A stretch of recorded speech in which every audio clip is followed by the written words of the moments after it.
Hey guys, so today I want to talk to you about writing a persuasive conclusion.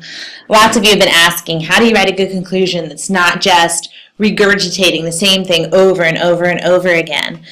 So today I want to look at one strategy, one way of thinking about writing a conclusion that might be helpful for you.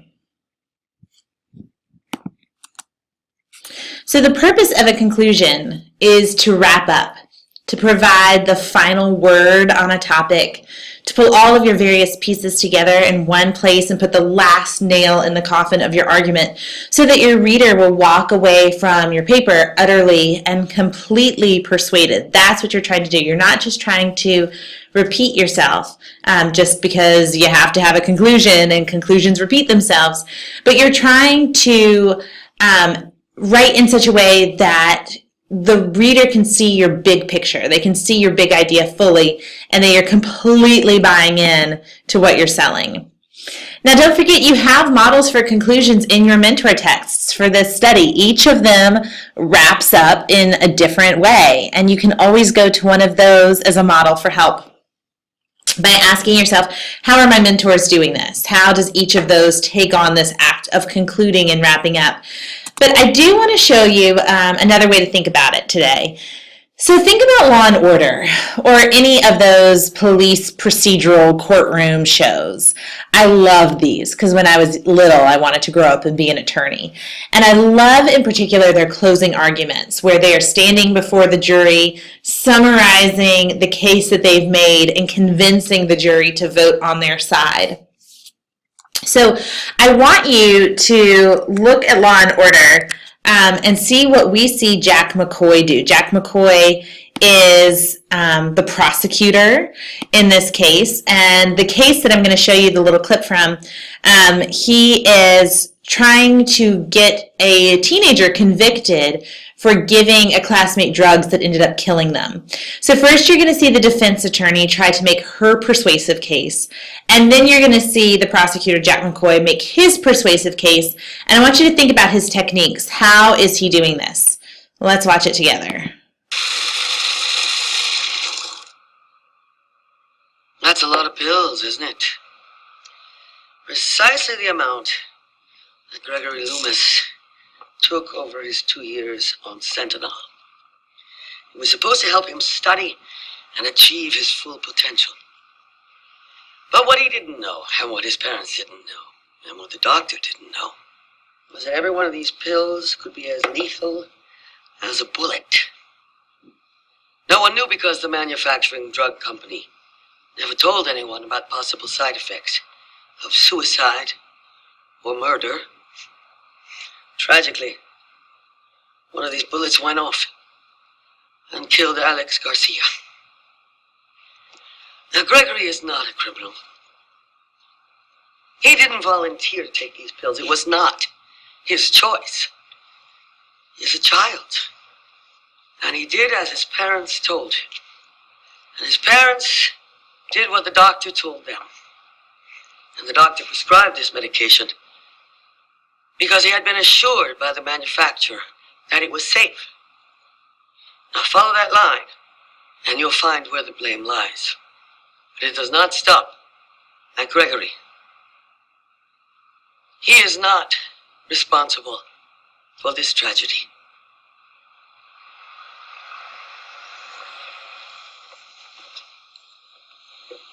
No doubt about it.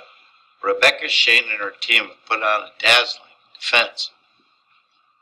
To hear her tell it, you could almost think that no one is responsible for what happened to Alex Garcia.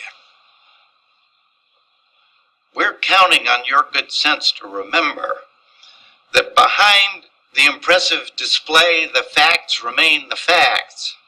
Greg Loomis is an uncommonly privileged young man with a history of violent reactions to not getting his way. His family's wealth has allowed him to escape all the more unpleasant consequences of his past explosions. They placed him in new schools and gave him money to avoid hard work and to buy his way out of tough spots. So, based on past experience, he expects to evade responsibility for Alex Garcia's murder and to get another free pass. this time from you. Who did this? Sentinel or Greg Loomis? And how did Sentinel give Greg Loomis his pattern of violent behavior, his motive, and the sense of entitlement that made him think he could wrap a garrote around Alex Garcia's throat and get away with it? How do we survive as a society if no one is accountable for their actions? We don't. No one here is willing to take responsibility. So the task falls on you. The law says he must be held accountable for his actions. Uphold the law. There isn't an excuse for everything.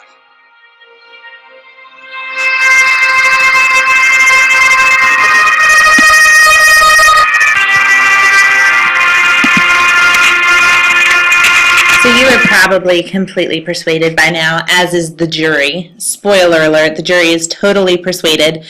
But let's think about what we saw Jack McCoy do there, and then how you can do it in your own paper.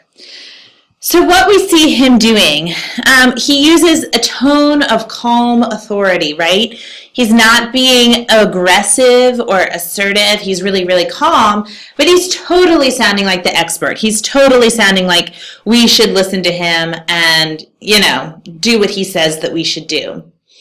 He does repeat the main arguments of his case. Even though you didn't get to hear them, I think you probably could figure out what his points were. His points were, this kid has a history of violent reactions. This kid has a history of getting off and not paying the price. So he doesn't just repeat those main arguments, but he weaves them together. He weaves together the narrative, the story that he wants to tell about a kid who has always gotten off for his bad behavior, who has a history of bad behavior, who saw this girl, Alex Garcia, and strangled her to death. And then he zooms out and he shows why this is important to more than just this trial. Now, in this case, Jack McCoy says, this is important for society. If we don't convict this kid, we're hurting society and making a world where people think that there aren't consequences for their actions. That may or may not work for you.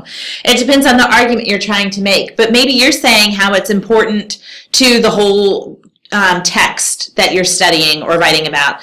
Maybe you're saying how your argument is important in literature or in the artists' society or in our society. So those are the main things that they're doing, is actually weaving together those points and showing how they work together, showing how they build on each other, and then zooming out to show why it's important beyond just the text. So I want to show you how one student did this in the past when she was writing about literature. There we go. Maybe you can see it all now.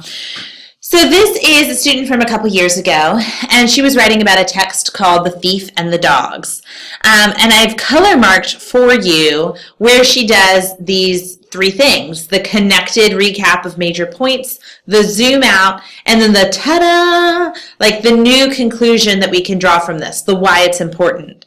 So she writes, as the novel progresses, the juxtaposition of revenge and destruction become increasingly evident.